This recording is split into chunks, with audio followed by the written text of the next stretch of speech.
നിങ്ങൾക്ക് ഞാൻ കൊണ്ടുവന്ന എന്റെ സ്നേഹ സമ്മാനമാണ്.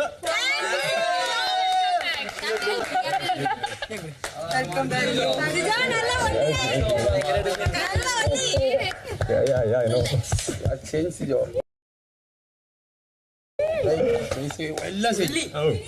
വെൽക്കം ബാക്ക് അല്ലേ? അവിടെ പോയി വെൽക്കം ബാക്ക് അവിടെ ആൾക്കാർ വിളിച്ചു.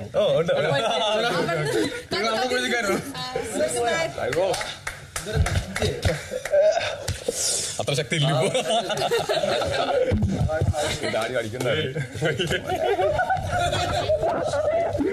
അങ്ങനെ എന്താ വിളിക്കും?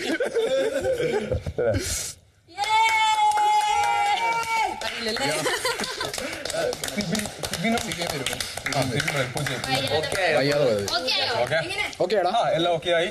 ഇത് ഓക്കെ ആയി. എല്ലാ ഫുഡും കഴിക്കാം. എന്റെ വായിലുണ്ടായിരുന്ന അതിഥികളൊക്കെ പോയി.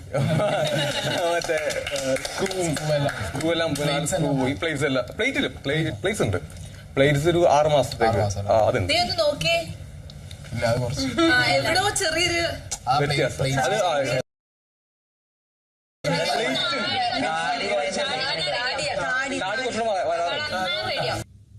നോക്കിയിട്ടുണ്ടാ കിട്ടിയില്ല. പിന്നെ നമുക്ക് കുറച്ച് എന്താ പറയണ്ടേ, ഈ ഫുഡിന്റെ ലിമിറ്റേഷൻസ് ഉണ്ടായിരുന്നതുകൊണ്ട് പെട്ടെന്ന് ഒന്നും വരത്തില്ല. കാരണം നമ്മൾ കുറച്ച് മാംസാഹാരം കഴിച്ചു കുറച്ചാലല്ലേ പെട്ടെന്ന് വരത്തുള്ളൂ. അപ്പൊ അത് കഴിക്കാൻ പറ്റില്ല. ഇപ്പൊ കഴിക്കാം. ഇപ്പൊ എല്ലാം കഴിക്കാം.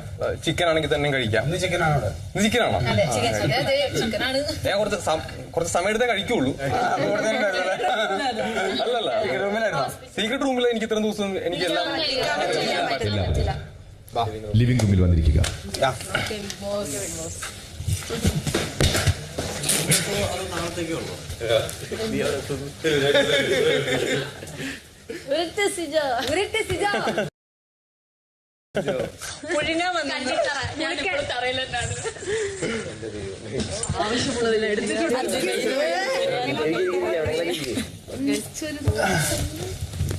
ഓക്കെ അല്ലേ?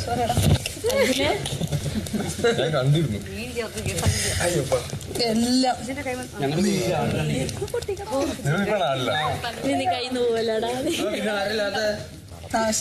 ബിഗ് ബോസ് എല്ലാരും എത്തിച്ചേർന്നു.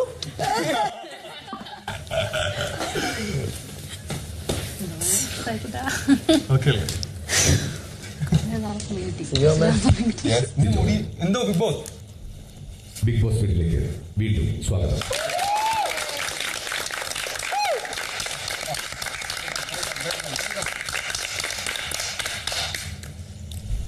പ്ലാസ്മ ടിവിയുടെ മുന്നിൽ വന്ന് 2 വാക്ക് സംസാരിക്കാം. ഓക്കെ.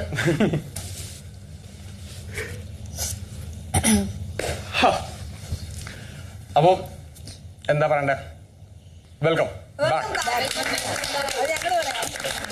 അല്ല, എന്റെ കൂടെ വീഴണല്ലോ. അപ്പൊ ഞാൻ ഇവിടെ തന്നെ ഉണ്ടായിരുന്നു. ഫസ്റ്റ് ഓഫ് ഓൾ എനിക്ക് ഒരുപാട് താങ്ക്സ് പറയാനായിട്ടുണ്ട്. അതാണ് എനിക്ക് ആദ്യം പറയേണ്ടത്. ഞാൻ ഇവിടുന്ന് പോയതിന് 16ാമത്തെ ദിവസമാണ് ഞാൻ ഇവിടുന്ന് പോകുന്നത്. ഞാൻ ഇതുവരെ എന്റെ അമ്മയെ കണ്ടിട്ടില്ല. ഫസ്റ്റ് ഓഫ് ഓൾ എന്റെ അമ്മ, എന്റെ അച്ഛൻ, എന്റെ സിസ്റ്റേഴ്സ്, എന്റെ ഫാമിലി, എന്റെ നാട് പൂങ്കാവ്, പിന്നെ എന്നെ എത്രത്തോളം ആൾക്കാർ ഇഷ്ടപ്പെടുന്നില്ല എന്നൊന്നും എനിക്കറിയില്ല.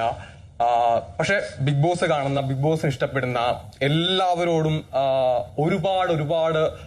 ഒരുപാട് താങ്ക്സ്. പിന്നെ നമ്മുടെ ബിഗ് ബോസ് ടീം, ഞാൻ ഈ ഒരു 3 ആഴ്ചയിൽ കൂടുതൽ ഞാൻ ഇവിടെ ചെന്നൈ തന്നെ ഉണ്ടായിരുന്നു. ബിഗ് ബോസ് ടീം ഇല്ലായിരുന്നെങ്കിൽ ഞാനിപ്പോ ഇവിടെ ഇങ്ങനെ നിൽക്കില്ല. എന്നെ ശുശ്രൂഷിച്ച ഡോക്ടേഴ്സ്, നേഴ്സ്, ആ ഒരു വലിയ ടീം, അവരെന്നെ അണ്ണാന്നാണ് അവരൊക്കെ എന്നെ വിളിച്ചിരുന്നത്. എന്താവശ്യമുണ്ടെങ്കിലും ഞാൻ പറഞ്ഞ അവരപ്പം തന്നെ ഓടി വരും എന്റെ അടുത്തോട്ട്. എനിക്കൊരു ബെല്ല് വരും. ആ ബെല്ലടിച്ച സഡൻ ആയിട്ട് അവർ ഓടി വന്നിട്ട് എന്താണ് ചോദിച്ചിട്ട് എല്ലാ കാര്യങ്ങളും അവരെനിക്ക് ചെയ്യുമായിരുന്നു. അങ്ങനെ തീർത്താൽ തീരാത്ത ഒരുപാട് നന്ദി. പിന്നെ ഏറ്റവും കൂടുതൽ നന്ദി പറയേണ്ടത് ലാലേട്ടൻ.